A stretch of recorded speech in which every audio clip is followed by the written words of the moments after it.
하나님의 말씀에 불순종하고 심지어 하나님을 버리고 우상을 숭배했던 이스라엘은 하나님의 심판을 받고 바벨론에 의해 멸망되었습니다. 포로 생활을 하고 있었던 그들은 스스로 자신들의 모습을 너무나 잘 알고 있었습니다. 마른 뼈와 같다는 사실을 말이죠. 그래서 오늘 본문 에스겔 37장 11절에 보면 그들도 스스로 말하기를 우리의 뼈들이 말랐고 우리의 소망이 없어졌고 우리는 다 멸절되었다 이렇게 말하고 있습니다. 스스로 자신을 마른 뼈라고 말하고 있습니다. 어쩌면 하나님께서 에스겔을 골짜기로 인도하셔서 마른 뼈의 환상을 보여주신 것은 그들 스스로가 자신들을 마른 뼈라고 생각하고 있었기 때문에 그들 스스로가 생각하고 있었던 자신들의 모습에 직면하게 하려고 하셨던 것은 아니었을까? 그렇습니다, 여러분. 이 골짜기의 마른 뼈들은 바로 이스라엘 백성들의 모습이었고 그들의 자상이었습니다. 그것은 현실이었습니다.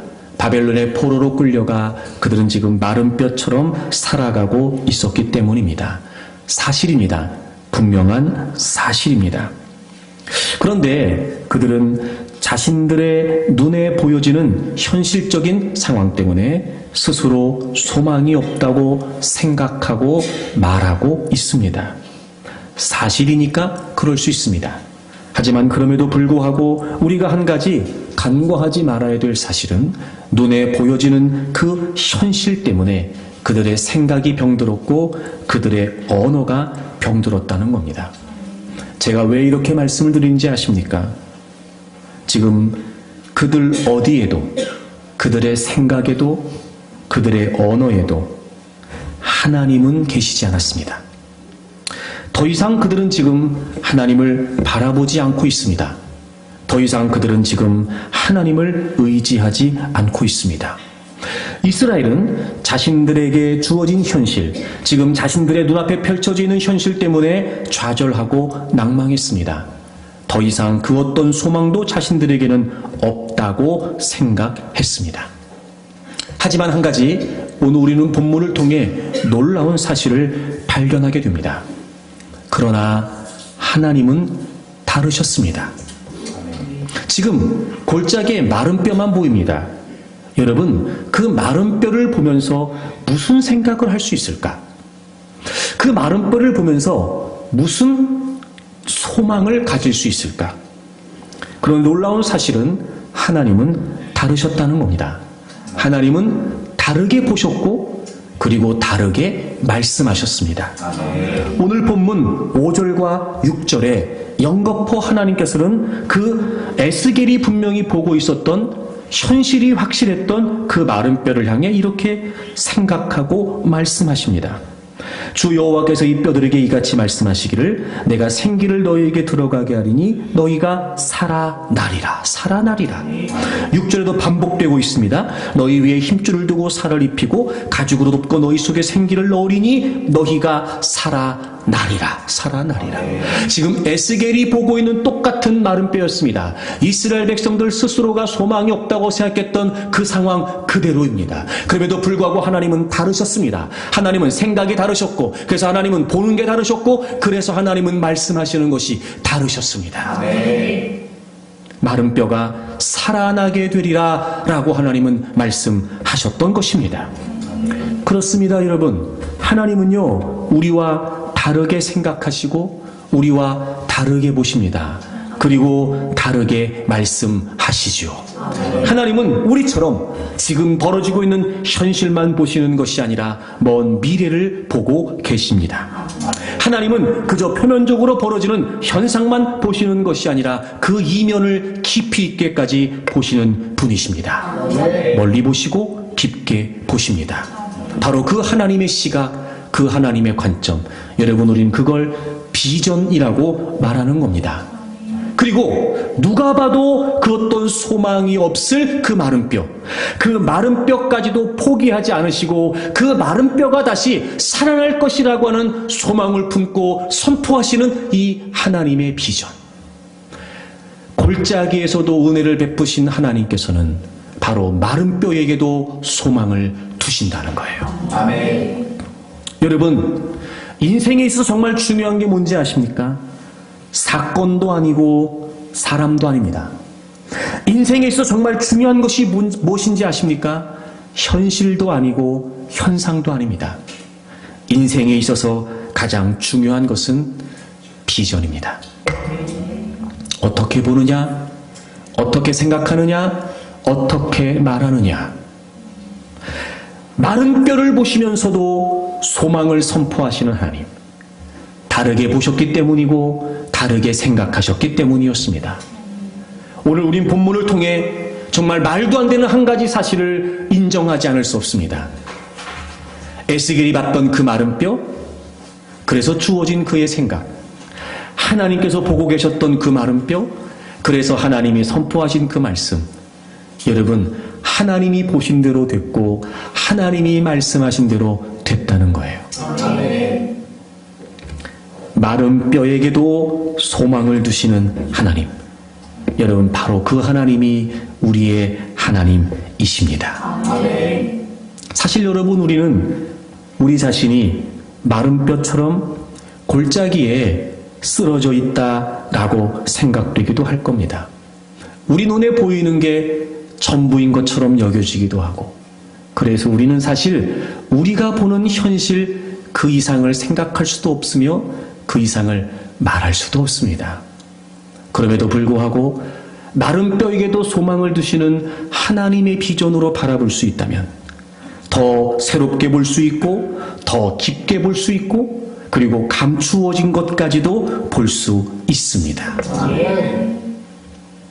그래서 여러분, 마른 뼈도 포기하지 않으시고 마른 뼈에게도 소망을 두시는 그 하나님의 비전이 우리의 삶을 바라보는 비전이 되기를 바라고, 마른 뼈에게도 소망을 두시는 그 하나님의 생각이 우리의 삶을 바라보는 우리의 생각이 되기를 바랍니다. 아멘. 여러분, 어떤 경우에도 소망을 잃지 않기를 바랍니다. 아멘. 이 하나님의 비전으로 여러분의 인생을 소망 있게 살아갈 수 있기를 바랍니다. 아멘. 이 하나님의 시각으로 우리 교회 공동체를 소망을 품고 바라볼 수 있기를 바랍니다. 아멘. 그렇다면 여러분, 마른 뼈도 포기하지 않으시고 소망을 품으시는 그 하나님의 은혜, 과연 어떤 은혜가 있을까요? 첫 번째, 오늘 여러분과 함께 말씀을 나누려고 하는 것은 바로 무능한 마른 뼈에도 하나님의 소망이 있다는 겁니다. 여러분, 마른 뼈를 생각하면 가장 먼저 떠올릴 수 있는 것이 바로 무능하다는 겁니다. 무력하다는 거죠. 아니, 어쩌면 그런 말로도 다 표현이 되지 않을 수도 있을 것 같은데요. 뭐 이런 거 아닐까요? nothing. 아무것도 없는 거예요. 아무것도 없는 거예요. 불가능, 아무것도 할 수 없는 거예요. 여러분, 마른 뼈가 할 수 있는 일이 뭐가 있을까? 자신의 힘으로 할 수 있는 건 아무것도 없어요. 그냥 그 어떤 이유에 의해 그 골짜기에 누워있는 것뿐입니다. 마른 뼈가 할 수 있는 건 아무것도 없습니다. 힘이 없어요. 능력도 없습니다. 정말 무력하기 짝이 없습니다. 그런데 오늘 본문을 통해 우리가 놀라운 사실 한 가지 발견하게 됩니다. 바로 그때 아무것도 할 수 없다, 아무것도 기대할 수 없다, 아무런 힘도 없다 라고 해서 그 골짜기에 누워있는 마른 뼈와 같은 그 상황에서 바로 하나님은 일하기 시작하신다는 거예요. 아멘. 이런 생각도 들어요. 오히려 어쩌면 하나님은 우리가 진짜 무력해지기를 기다리시는 건 아닐까.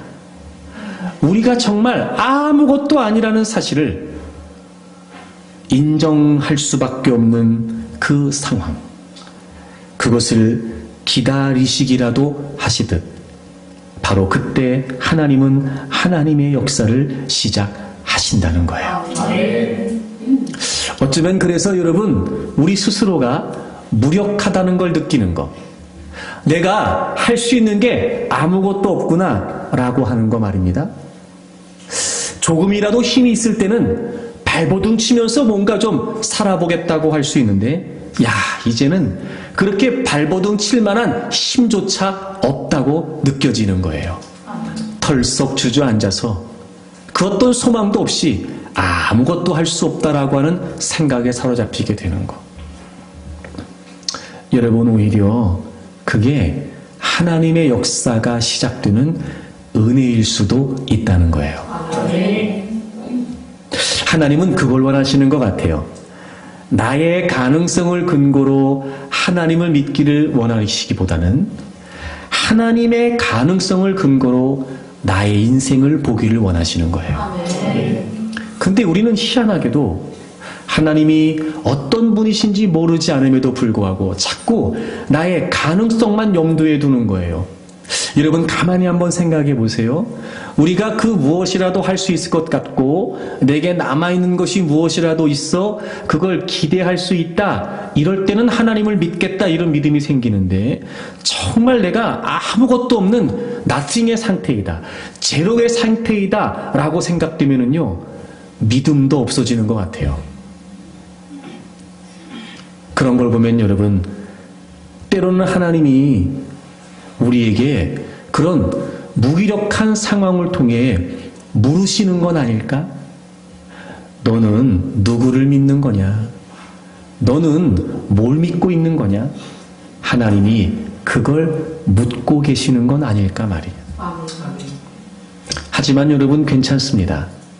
마른 뼈도 포기하지 않으시고 그 무능한 마른 뼈에게 소망을 품는 하나님께서는 우리의 무력함, 우리의 무능함을 처절하게 깨닫고 인정하여 하나님을 붙들지 않으면 안 되겠다라고 하는 절박한 마음으로 하나님을 바라보는 바로 그 자리가 하나님의 소망이, 하나님의 능력이 시작되는 자리가 된다는 겁니다. 아멘. 바로 그것이 우리에게 소망이 됩니다. 아멘. 그래서 우리는 늘 이 마음을 잃지 않았으면 좋겠어요. 여러분, 시편 39편을 좀 찾아보실까요? 4절과 5절을 보시게 되면 다윗이 이런 고백을 합니다. 시편 39편을 보세요. 4절과 5절. 여호와여, 나의 종말과 연한이 언제까지인지 알게 하사 내가 나의 연약함을 알게 하소서. 종말이라고 하는 말은 인생의 마지막, 즉 죽음을 의미해요. 그러니까 우리는 죽음이라고 하는 한계를 갖고 있어요. 누구나 다 똑같습니다. 그래서 나의 연약함을 알게 해달라는 거예요. 5절에 보십시오. 주께서 나의 날을 한 뼘 길이만큼 되게 하시매 나의 일생이 주 앞에는 없는 것 같사오니. 그러니까 우리의 인생이 아무리 소리치고 살아봐야 하나님 앞에서 한 뼘밖에 안 된다는 거, 그거 좀 알게 해달라는 거예요. 그리고 사람은 그가 든든히 서 있는 때에도 진실로 모두가 허사뿐이니이다. 아무리 튼튼하게 인생이 서 있는 것 같아도 그게 정말 다 부질없는 일이라는 걸 알게 된다는 거예요. 여러분, 왜 다윗이 이렇게 스스로가 얼마나 연약하고 얼마나 무력한 존재인지를 알기를 원했을까? 왜 주님 앞에 이런 고백을 잊지 않으려고 했던 걸까? 이런 바로 이 고백을 위해서였습니다. 7절, 우리 7절을 다 같이 읽어요. 시편 39편 7절을 다 같이 읽겠습니다. 시작. 주여, 이제 내가 무엇을 바라리요? 나의 소망은 주께 있나이다. 아멘. 바로 이 7절의 고백이에요. 여러분 보십시오. 이 7절의 고백이 정말 진지한 고백, 진정한 고백이 되려면 4절과 5절에 대한 인식이 확실해야 됩니다. 아멘. 우리가 얼마나 연약한 존재인지, 우리가 얼마나 무능하고 무력한 존재인지, 여러분, 자신의 한계를 인정하지 못한 채 어떻게 하나님을 소망할 수 있다고 고백할 수 있겠냔 말입니다. 만약에 여전히도 자신의 가능성을 두고 하나님을 바라보고 그것을 하나님을 향한 고백이라고 생각한다면 여러분, 그건 진정한 하나님을 향한 믿음의 고백일 수 없습니다. 그걸 하나님이 모르실 리가 없습니다. 때로는 그래서 하나님이 마치 우리를 시험이라도 하듯 우리의 힘으로 무엇을 할 수 있는지 한번 두고 보자 라고 하시는 건 아닐까? 그저 여러분 발버둥 치며 내가 가지고 있는 그 무엇을 기대하며 그래도 살아볼 수 있겠다고 그렇게 몸부림치는 우리의 모습을 하나님은 안타까운 마음으로 바라보고 계시는 건 아닐까? 비로소 그가 아무것도 할 수 없는 처절한 골짜기에 나뒹굴게 될 때 깨닫게 되는 거예요. 아하, 하나님, 제가 하나님께 매달려야만 살아갈 수 있었던 겁니다. 저의 한계이고 저의 연약함이고 저의 무력함을 하나님, 제가 이제서야 깨닫게 됩니다. 그러니 하나님, 제가 무엇을 더 바랄 수 있겠습니까? 나의 소망은 오직 하나님께 있습니다. 마른 뼈를 포기하지 않으시는, 무력한 마른 뼈에도 소망을 두신 하나님은 바로 우리가 이런 고백으로 진정으로 하나님만을 소망하기를 원하십니다. 그런데 여러분, 바로 그 하나님이 우리에게 진정한 소망이 되신다고 하는 사실을 하나님은 우리의 근본적인 한계에 직면하는 자리에서 이미 우리에게 보여주셨어요. 바로 예수 그리스도의 십자가입니다. 여러분, 죽음보다 더 우리 인간에게 있어 근본적인 딜레마는 바로 죄였습니다. 우리는 죄의 본성을 타고났습니다. 죄악된 본성이 우리 안에 내재되어 있습니다. 그 말은 곧 우리가 죄의 지배를 받고 살아가야 되는 운명이었고, 우리가 사단의 지배를 받아 종로로 탈 수 있는 것이 결정되어진 우리의 운명이었다는 거예요. 그래서 우리의 마지막은 뻔했습니다. 멸망, 파멸, 심판, 저주였습니다. 제가 딜레마라고 말씀드린 이유는 뭐냐면, 우리가 우리의 죄를 해결할 수 있는 방법은 어디에도 없었기 때문입니다. 그래서 우리는 아무리 우리가 선하게 살고자 노력을 해도 우리의 힘으로는 그렇게 살 수 없습니다. 아무리 우리가 착하고 바르게 그렇게 살아보고자 노력을 해도 죄악된 본성으로 되어 있는 우리 스스로의 힘으로는 절대 우린 그런 인생을 살 수가 없는 존재였습니다. 철저하게 죄의 지배를 받아 살아야 될 운명이기 때문에 그랬습니다. 우리가 할 수 있는 건 아무것도 없었습니다. 하지만 하나님께서 하셨습니다. 바로 예수 그리스도를 우리를 위해 보내주셨지요. 그리고 그 예수 그리스도에게 우리의 모든 죄를 짊어지우셨습니다. 우리가 잘못한 죄인데 마땅히 우리는 그 형벌을 받아야 됐고, 마땅히 우리는 그 저주를 받아야 했는데 말입니다. 그런데 그 저주를 예수 그리스도께서 대신 받으셨습니다. 우리를 위해 십자가에 죽으셨고 부활하셨고, 그리고 하나님은 하나님이 행하신 그 놀라운 구원의 역사를 우리에게 보여주셨습니다. 그리고 믿기만 하면, 그 예수 그리스도를 믿기만 하면 그 모든 죄의 결박으로부터 자유함을 얻을 수 있으며, 사단의 종로로 타고 있었던 우리가 하나님의 자녀가 되고 변화된 새로운 삶을 살 수 있을 것이라고 약속해 주셨습니다. 여러분, 그것이 믿음의 시작이었어요.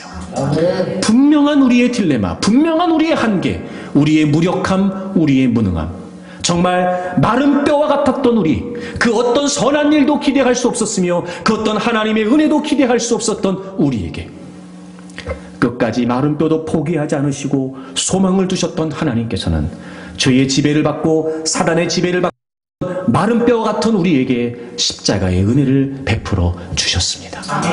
여러분, 갈라디아서 2장을 좀 찾겠습니다. 갈라디아서 2장 16절입니다. 여러분, 우리 다 같이 한번 읽어볼까요? 2장 16절 다 같이 읽겠습니다.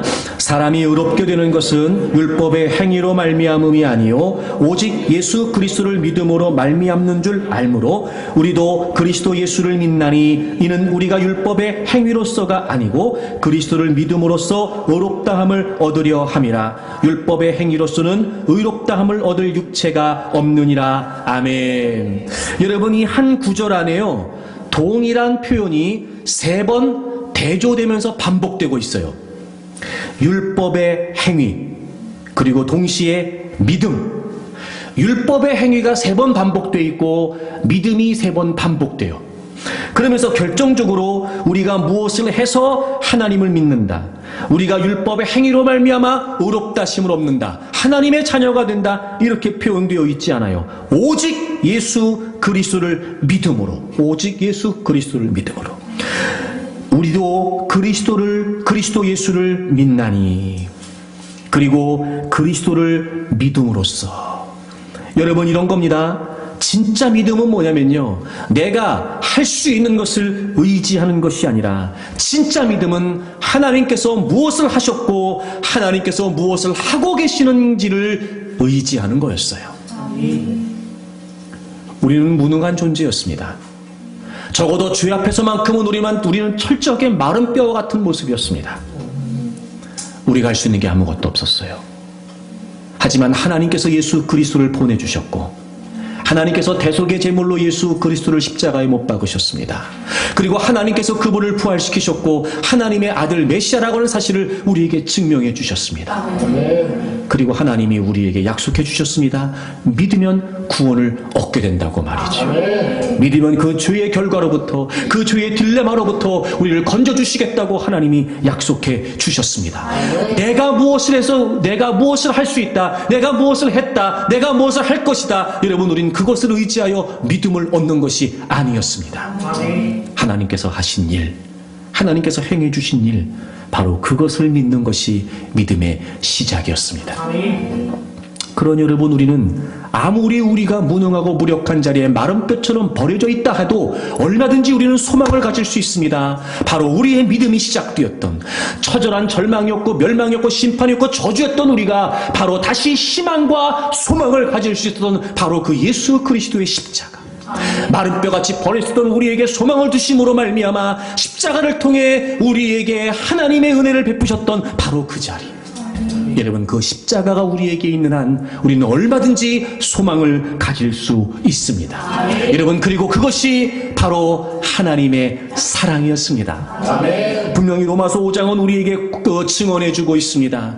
우리가 경건치 않을 때, 우리가 죄인 되었을 때 하나님께서 자신의 아들 십자가에 못 박으심으로 말미암아 우리에게 대하신 하나님의 사랑을 확증해 주셨다는 거예요. 여러분, 때로는 과연 내가 무력한 모습으로, 무능한 모습으로 무엇을 할 수 있을까? 내가 보기에도 마른 뼈처럼 보여지고 내가 보기에도 골짜기에 버려져 있는 것 같고, 과연 무엇을 기대할 수 있을까? 무엇을 소망할 수 있을까? 그래요, 우리는 늘 보는 것이 전부라고 생각하고, 그래서 우리는 그 한계를 넘어설 수 없습니다. 늘 그래서 우리의 고백과 우리의 말은, 언어는 부정적일 수밖에 없죠. 때로는 그것 때문에 우리는 더 무너집니다. 그것 때문에 더 우리는 힘들어합니다. 그럼에도 불구하고 마른 뼈 같은 우리가 다시 소망을 가질 수 있는 비결이 어디에 있어요? 바로 십자가를 통해 여전히 나를 사랑하신다고 하는 하나님을 기억하는 겁니다. 끝까지 우리를 포기하지 않으시는 하나님은 하나님의 사람들을 사랑하시되 끝까지 사랑하신다고 약속해 주셨습니다. 바로 그 십자가는 우리가 소망을 가질 수 있는, 바로 그 십자가는 변함없이 하나님이 나를 사랑하고 계시다는 사실을 확인하고 우리가 다시 소망 가운데 일어설 수 있는 은혜의 자리라고 저는 확신합니다. 그러니 여러분, 소망을 가지십시오. 무력한 마른 뼈에도 하나님의 소망이 있습니다. 지금 내가 마른 뼈와 같은 모습이어도 관계없습니다. 관계없습니다. 내가 지금 보여지는 현실이 정말 무기력하기 짝이 없어도 아무 문제 되지 않습니다. 과연 마른 뼈를 보면서 무슨 소망을 품을 수 있으며, 마른 뼈를 보면서 여러분 다른 무슨 생각이 필요하겠습니까? 그럼에도 불구하고 하나님은 다르게 생각하셨고 다르게 보셨고 다르게 말씀하셨습니다. 우리가 오늘 그 하나님의 음성을 들을 수만 있다면, 그 하나님의 말씀을 확신할 수만 있다면, 그리고 예수 그리스도를 통해 우리를 다시 살리시기를 원하셨던 그 십자가의 소망을 우리가 오늘도 품을 수만 있다면, 비록 우리가 골짜기에 버려진 마른 뼈와 같은 무력한 모습이라 할지라도 여러분, 다시 우리는 소망을 품을 수 있습니다. 하나님의 사랑을 의심하지 마십시오. 하나님의 사랑을 의심하지 마십시오. 그 어떤 것도 우리를 하나님의 사랑에서 끊을 수 없다고 약속하셨고, 비록 많은 사람들이 우리를 등진다 할지라도, 비록 우리가 걸어가는 길이 골짜기 같은 어렵고 힘겹고 어려운 길이라 할지라도, 여러분, 변함없이 하나님은 우리와 동행하셔서 하나님이 우리를 사랑하고 계신다는 사실을 깨닫게 하실 것입니다. 죽음도, 환난이나 기근이나 핍박이나 곤고나 적신이나 오는 세상, 그리고 다가올 세상, 그리고 지금 이 세상, 죽음도 천사도 우리를 향하신 하나님의 사랑을 끊을 수 없다고 약속해 주셨습니다.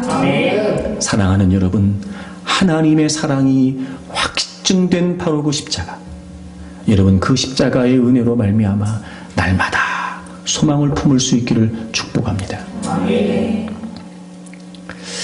그런데 우리가 한 가지 이 소망에 관해 얘기할 때마다 단순히 맹목적인 희망을 갖는 건 금물입니다. 내지는 막연한 긍정을 기대하는 것도 지양해야 됩니다. 여러분, 마른 뼈를 여전히 포기하지 않으시고 소망을 두셨던 하나님께서는 그냥 그 마른 뼈를 살아나게 하시겠다라고 하는 말씀이 단순히 마른 뼈들을 살리시기 위함만은 아니었습니다. 하나님은 그 마른 뼈를 살리시는 이면에 왜 살리시는지 분명한 하나님의 뜻을 갖고 계셨던 겁니다. 그냥 살리신 게 아니었어요. 극히 큰 군대가 되게 하셨습니다. 하나님의 의도가 있었고 하나님의 목적이 있었고 하나님의 뜻이 있으셨습니다. 여러분, 제가 올해 들어서 희망을 여러분에게 이야기하고 긍정을 이야기하고 오늘도 또 여러분에게 소망을 이야기하고 그리고 은혜를 이야기합니다. 여러분, 그럴 일은 없겠으나 제가 높아심에 한 가지 드리고 싶은 말씀은 절대로 막연한 긍정, 맹목적인 기대는 갖지 않기를 바랍니다. 여러분, 그 소망의 핵심은 하나님의 뜻이에요. 하나님의 뜻. 창세기 12장에 하나님께서 아브라함을 부르시는 장면이 나와요. 너 본토 친척 아비 집을 다 떠나라. 그리고 내가 너에게 지시할 땅으로 가라. 내가 너로 큰 민족을 이루어 주겠다. 이렇게 말씀하시죠. 아브라함은 그 하나님의 말씀에 순종을 하여 이제 떠나게 됩니다. 그리고 그의 믿음의 여정이 시작되지요. 창세기 17장에 오게 되면 아브라함의 나이가 99세가 됩니다. 아직까지 하나님은 그에게 아들을 주시지 않았습니다. 그때 로마서 4장을 보게 되면 그들의 몸은 정말 골짜기의 마른 뼈와 같았습니다. 몸은 죽은 것 같았고 사라의 태도 죽은 것 같았습니다. 그 말이 무슨 말이냐면 아브라함도 사라도 생물학적인 기능이 이미 정지되었다는 의미였습니다.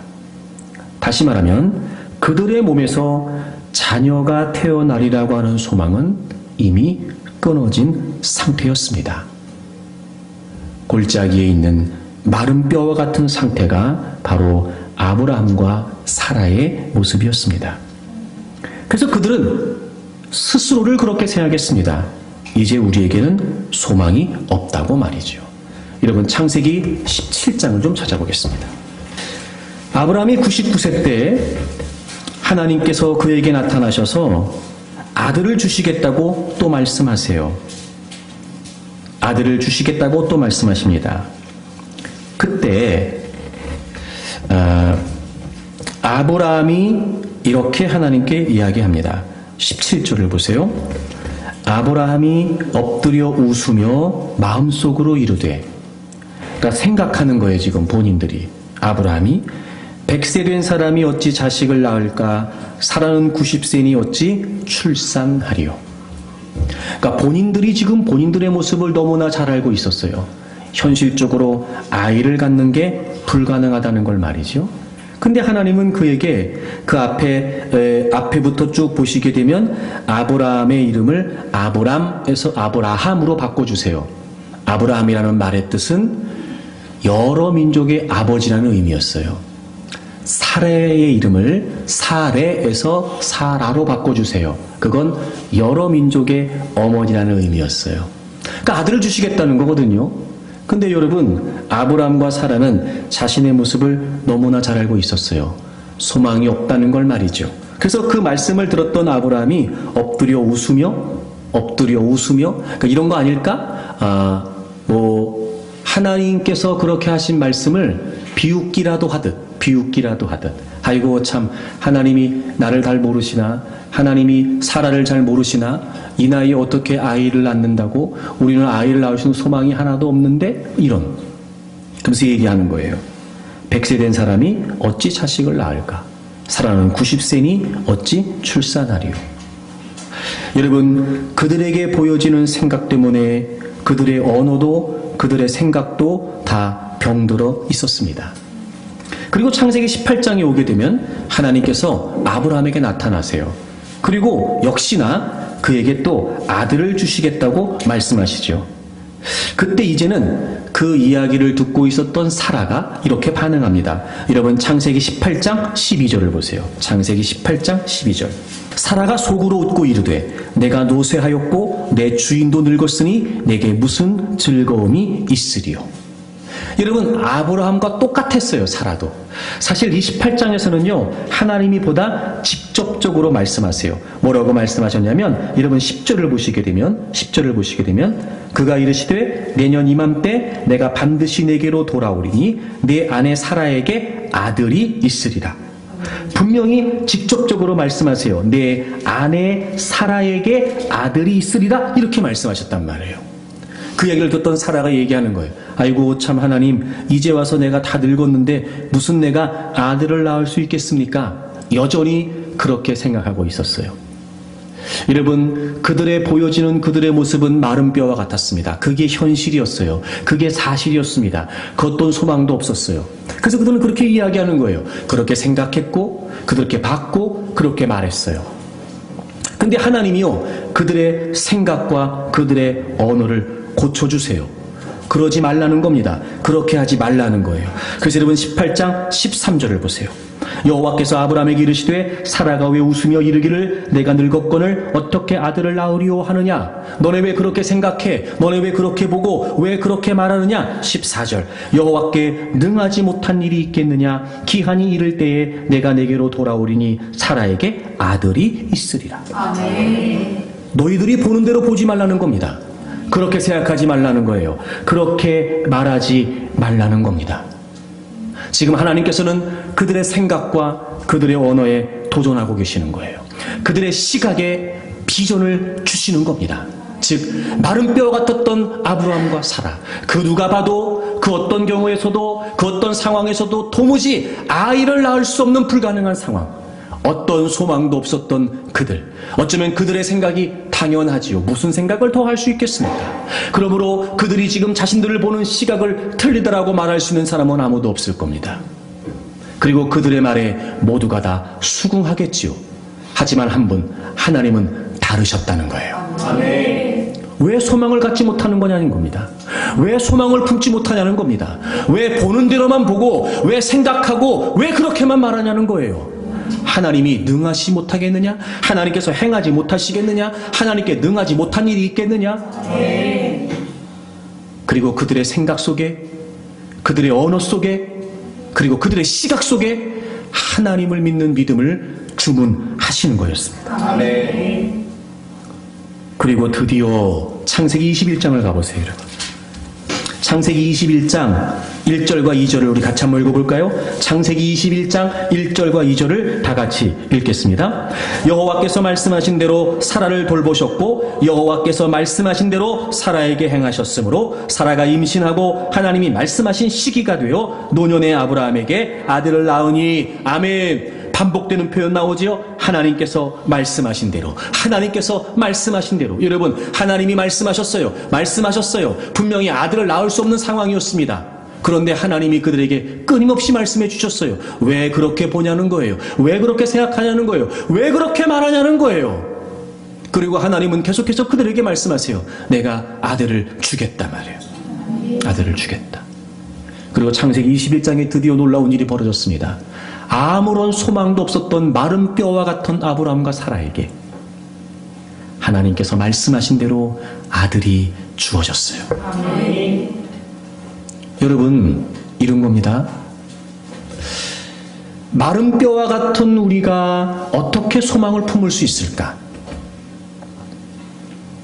오늘 아브라함의 이야기를 보게 되면 우리가 한 가지 아주 중요한 사실을 알아야 됩니다.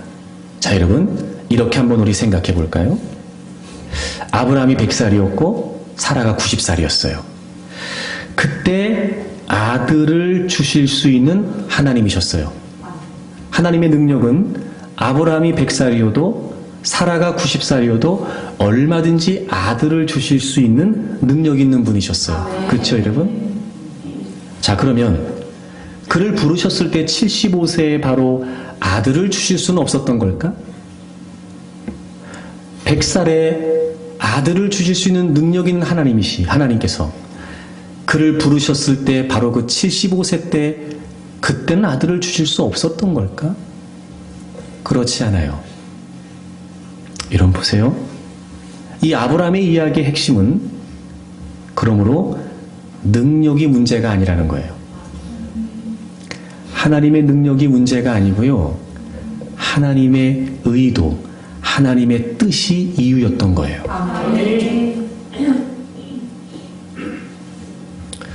원래 하나님께서 아브라함에게 품고 계셨던 분명한 하나님의 계획이 있었습니다.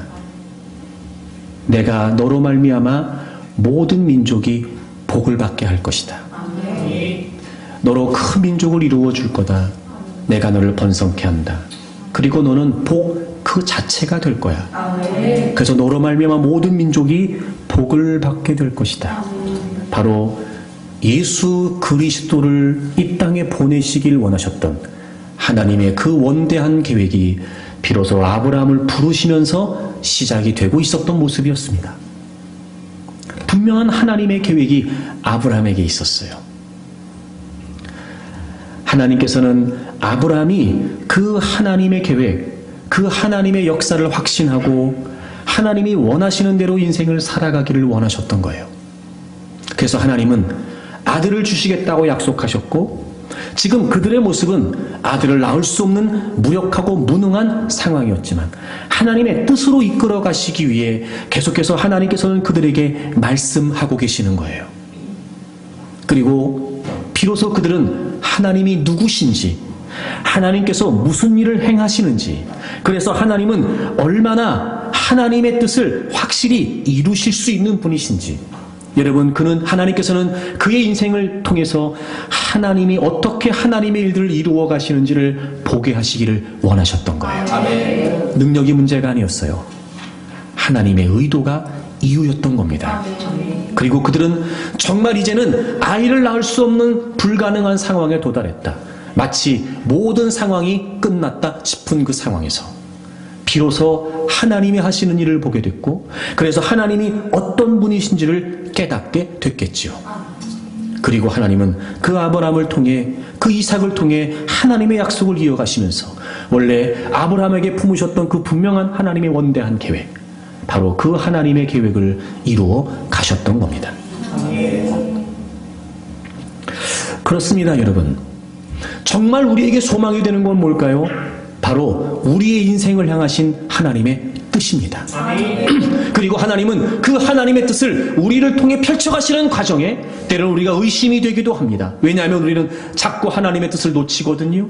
그리고 우리를 향하신 그 하나님의 분명한 뜻이 하나님 그분의 뜻이라는 걸 우린 자꾸 잃어버리거든요. 하나님이 누구신지를 망각하게 되기도 합니다. 하나님이 어떤 일을 행하실 수 있는지도 우리는 자꾸 의심하게 됩니다. 그래서 하나님은 우리가 하나님의 뜻을 소망으로 품지 못할 때마다 자꾸 하나님은 말씀하시면서 하나님이 어떤 분이신지를 알아가기를 원하시는 거예요. 때로는 내가 너희들을 사랑으로 불렀다, 하나님이 이렇게 우리에게 말씀해 주시기도 합니다. 내가 지금까지 너희들을 이끌었다, 내가 은혜를 베풀었다, 내가 너희들의 삶을 돌봤다, 내가 너희들의 기도에 응답했으며 내가 너희들이 원하는 것을 내가 이루어 주기도 했다. 끊임없이 하나님은 하나님의 말씀을 통해 하나님이 우리에게 어떤 분이시며 우리의 삶에 어떤 일을 행하셨고 그분이 어떤 일을 행하실 수 있는지를 하나님은 우리에게 말씀해 주신단 말이에요. 그럼 우리는 또 그 말씀 속에 소망을 품게 되고, 그리고 그 하나님의 뜻을 다시 한번 바라보게 되겠죠. 우리는 무력합니다. 우리는 무능합니다. 그래, 우리는 마른 뼈와 같습니다. 하지만 하나님은 마른 뼈 같은 우리도 포기하지 않으십니다. 왜요? 분명한 하나님의 계획이 있고 하나님의 의도가 있으니까요. 그 하나님의 뜻이 이루어지는 그 순간까지 하나님은 우리가 소망을 잃어버리기를 원하지 않으셨던 겁니다. 여러분 잊지 마십시오. 우리는 우리의 힘으로 갈 수 없습니다. 그래서 때마다 시마다 하나님의 사랑이 필요하고 하나님의 은혜가 필요합니다. 다시 일어서시는 힘이 되는 하나님의 말씀이 우리에게 필요합니다. 끊임없이 아들을 주시겠다고 말씀하셨으나 여전히 자신들의 현실을 바라보고 의심했던 아브라함과 사라에게 아니다, 내가 너희들에게 아들을 준다. 심지어 그들의 이름을 바꿔가시면서 그들에게 또 소망을 품게 하셨으나 여전히 그들을 의심하고 있었을 때 하나님은 또 그들에게 말씀하세요. 여호와께 능하지 못한 일이 있겠느냐? 여호와께 능하지 못한 일이 있겠느냐? 그리고 마침내 하나님께서는 하나님의 약속하신 대로 그들에게 아들을 허락하셨습니다. 그리고 처음 아브라함을 부르셨을 때 그 분명한 하나님의 뜻을 그들을 통해 이루어 가셨습니다. 하나님의 뜻 안에 소망이 있습니다. 우리 이끌어 가시는 하나님께서는 끊임없이 모든 삶의 현장에서 우리에게 말씀해 주십니다. 우리는 그 하나님을 소망할 때만 우리의 믿음의 길을 걸어갈 수 있습니다. 사랑하는 여러분, 우리의 모습은 괜찮습니다. 아무 문제 되지 않습니다. 우리가 능력이 없는 거요, 우리가 연약한 거요, 끊임없이 쓰러지고 넘어질 수밖에 없는 한없이 부족한 존재라는 거요, 아무 문제 되지 않습니다. 하나님은 마른 뼈도 포기하지 않으십니다. 무력한 마른 뼈에도 하나님은 소망을 두고 계십니다. 십자가를 잊지 마십시오. 분명한 하나님의 사랑, 분명히 우리를 위해 하나님이 어떤 일까지 행하셨는지를 그 날마다 십자가를 바라보며 잊지 마십시오. 소망을 잃어버린 여러분이 있다면 그 십자가를 통해 다시 소망을 회복할 수 있기를 바랍니다. 무력함 때문에 힘들어하고 나의 연약함과 부족함 때문에, 여러분 무력함 때문에 괴로워하고 있는 분들이 있다면 다시 그 십자가를 통해 하나님이 나를 위해 어떤 일을 행하셨는지, 그분이 나를 얼마나 사랑하시는지를 다시 한번 확인할 수 있기를 바랍니다. 그리고 그 어떤 경우에도 실패하지 않으시는 우리를 향하신 분명한 하나님의 계획, 그 하나님의 계획과 뜻이 여러분에게 진정한 소망이 되기를 바라고, 끊임없이 말씀을 통해 우리를 이끌어 가신 하나님 앞에 귀를 기울이고, 소망을 잃어버린 우리가 말씀보다 희망을 되찾고, 위로가 필요한 우리가 하나님 말씀 속에 다시 위로를 얻고, 누군가 격려가 필요하다고 느낄 때마다 다시 하나님 말씀 앞에 엎드려 그 말씀을 다시 일으켜 세우시는 격려가 되고, 소망과 꿈을 잃어버리고 있는 우리에게 다시 하나님 말씀을 통해 하나님이 어떤 분이시며 하나님이 어떤 일을 행하셨는지를 우리에게 깨닫게 하심으로 다시 우리가 그분께서 능히 이루실 수 있는 우리를 향하신 분명한 하나님의 뜻을 소망으로 품기를 바랍니다. 여러분, 여러분의 인생을 향하신 하나님의 계획을 여러분이 소망으로 품을 수 있기를 바랍니다. 그것이 여러분의 인생을 바라보는 비전이 되기를 바랍니다. 우리 교회를 향하신 분명한 하나님의 계획, 우리를 여기에 모으시고 그리고 하나님께서 뜻하신 바가 저는 분명히 있다고 확신합니다. 우리는 비록 마른 뼈와 같은 무기력한 모습일 수 있으나 제가 확실히 믿는 것은 하나님은 그 마른 뼈에게도 소망을 두시고 다시 일으켜 세우셔서 군대가 되게 하셔서 하나님의 뜻을 이루게 하실 줄로 믿습니다. 우리가 무력하다고 느낄 때, 우리가 무기력하다고 인정하게 될 때, 아무것도 할 수 없다고 생각하게 될 때, 바로 그때가 하나님께서 놀라운 일을 행하시는 시작이 됩니다. 마른 뼈에게도 소망을 두시는 하나님, 그 비전으로 여러분의 인생을 바라볼 수 있기를 바라고 우리 교회 공동체를 바라볼 수 있기를 바랍니다. 끝까지 소망을 잃지 말고 하나님의 거룩한 뜻을 위해 힘껏 전진해 갈 수 있기를 주의 이름으로 축복합니다.